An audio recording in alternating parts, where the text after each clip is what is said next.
ഞാൻ തെസ്നി. ഇതെൻ്റെ ആദ്യത്തെ യൂട്യൂബ് ലോങ് വീഡിയോ ആണ്.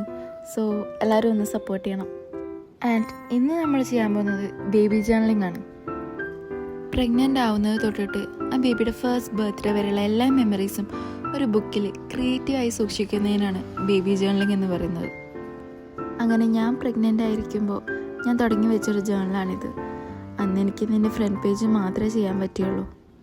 പിന്നെ കുറേ ഹെൽത്ത് ഇഷ്യൂസ് ആയ കാരണം എനിക്ക് ആ വഴിക്ക് തിരിഞ്ഞു നോക്കാൻ പറ്റിയിട്ടില്ല. ഇപ്പം എൻ്റെ മോൾക്ക് വയസ്സ് 3 എനിക്ക് തോന്നി എന്തുകൊണ്ട് ഇപ്പം അത് ട്രൈ ചെയ്തുകൂടാ. കാരണം ഫോണിൽ മെമ്മറീസ് ക്യാപ്ചർ ചെയ്യുന്നതും അതൊരു ബുക്കിൽ നമ്മൾ ആ ഫീലിങ്ങോട് കൂടിയിട്ട് ആ ഒരു ഫോട്ടോനെ കുറിച്ചിട്ട് മെമ്മറബിളായിട്ട് എഴുതുന്നതും തമ്മിൽ വ്യത്യാസമുണ്ട്. എന്നാൽ പിന്നെ തുടങ്ങിയാലോ. ആദ്യം ഒരു ടെക്സ്ചറുള്ള പേപ്പറാണ് വെച്ചത്, പിന്നെ ഒരു പാറ്റേൺ പേപ്പറാണ് വെക്കുന്നത്. ഇത് പാറ്റേൺ പേപ്പറാന്നൊക്കെ തോന്നും, പക്ഷെ അതല്ല, അതൊരു ഇൻവിറ്റേഷൻ കാർഡാണ്. എനിക്ക് അങ്ങനത്തെ ഒരു സ്വഭാവമുണ്ട്. നല്ല ഭംഗിയുള്ള പാറ്റേൺസൊക്കെ കണ്ടാൽ അത് ഏത് പേപ്പറായാലും ഞാനതെടുത്ത് വയ്ക്കും, പിന്നീട് എപ്പോഴെങ്കിലും ആവശ്യം വന്നാലോ വിചാരിച്ചിട്ട്. അതേപോലെ എടുത്ത് വെച്ചൊരു പേപ്പറായിരുന്നു ഇതും. ആൻഡ് ബേബി ജേർണലിംഗ് സ്റ്റാർട്ട് ചെയ്യുമ്പോൾ അത് ആദ്യം പ്രഗ്നൻസി ജേർണി തൊട്ടിട്ട് വേണം തുടങ്ങാൻ.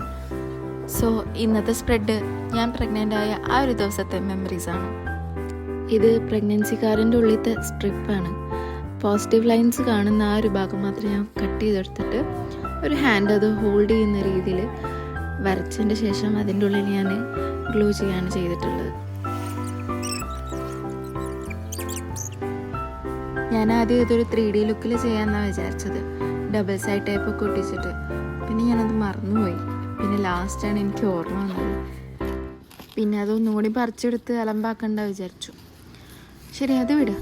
പിന്നെ നമുക്കൊരു ഹെഡിങ് പോലെ കൊടുക്കാൻ വേണ്ടിയിട്ട് ഞാനൊരു ബ്രൗൺ പേപ്പർ എടുത്തിട്ട് വി ആർ എക്സ്പെക്റ്റിംഗ് എന്ന് എഴുതിയിട്ട് അത് ഒട്ടിച്ചു. കുറേ കാലമായിട്ട് എൻ്റെ കയ്യിൽ ഉണ്ടായിരുന്നൊരു സ്റ്റിക്കറായിരുന്നു അത്. അത് എപ്പോഴെങ്കിലും ഉപയോഗിക്കേണ്ട വിചാരിച്ചിട്ട് വെറുതെ ഒട്ടിച്ചതാണ്. പക്ഷെ ഒട്ടിച്ചപ്പോൾ ഒരു കാര്യമില്ലാണ്ടായി. അത് നിരവണ്ണം കാണുന്നില്ല. അങ്ങനെ പിന്നെ ഞാനൊരു ഡോളി പേപ്പർ എടുത്ത് പിന്നെ ഒരു ഓഫ് വൈറ്റ് പേപ്പറിൽ ഡേറ്റും ഒക്കെ എഴുതി. പിന്നെ ഇതാ ഇൻവിറ്റേഷൻ കാർഡിൻ്റെ ഒപ്പം ഉണ്ടാകുന്ന 2 ബട്ടർഫ്ലൈ ആയിരുന്നു. അതും ഞാൻ കട്ട് ചെയ്തിട്ട് അതിൽ ഒട്ടിച്ചു.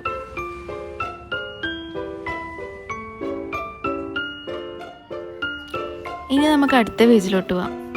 ഇത് കളർ പേപ്പറൊന്നുമല്ല, ടിഷ്യൂ പേപ്പറാണ്.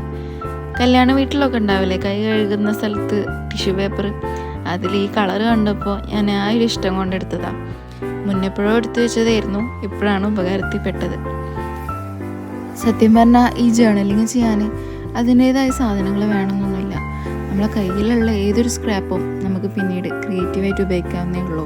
ഓക്കെ, നമുക്ക് ജേർണലിങ്ങിലോട്ട് വരാം. ഇവിടെ ഇപ്പോൾ ഞാൻ 2 ഫോട്ടോ ഒട്ടിച്ചു. ഒന്ന് എൻ്റെ പ്രഗ്നൻസി കാർഡിൻ്റെയും പിന്നെ അന്ന് നടന്ന ചെറിയൊരു സെലിബ്രേഷനും. അത് 2 ഞാൻ ഡിഫൈൻ ചെയ്ത് എഴുതിയിട്ടുണ്ട്. പിന്നെ ചെറിയൊരു നോട്ട് അന്നത്തെ ദിവസത്തെക്കുറിച്ച് മാത്രം. അപ്പോൾ ഇത്രയേ ഉള്ളൂ നമ്മളെ ജേർണലിംഗ് വീഡിയോ. നിങ്ങൾക്ക് ഇഷ്ടമായെന്ന് വിചാരിക്കുന്നു. ഇഷ്ടമായെങ്കിൽ do like, comment and subscribe. Thank you.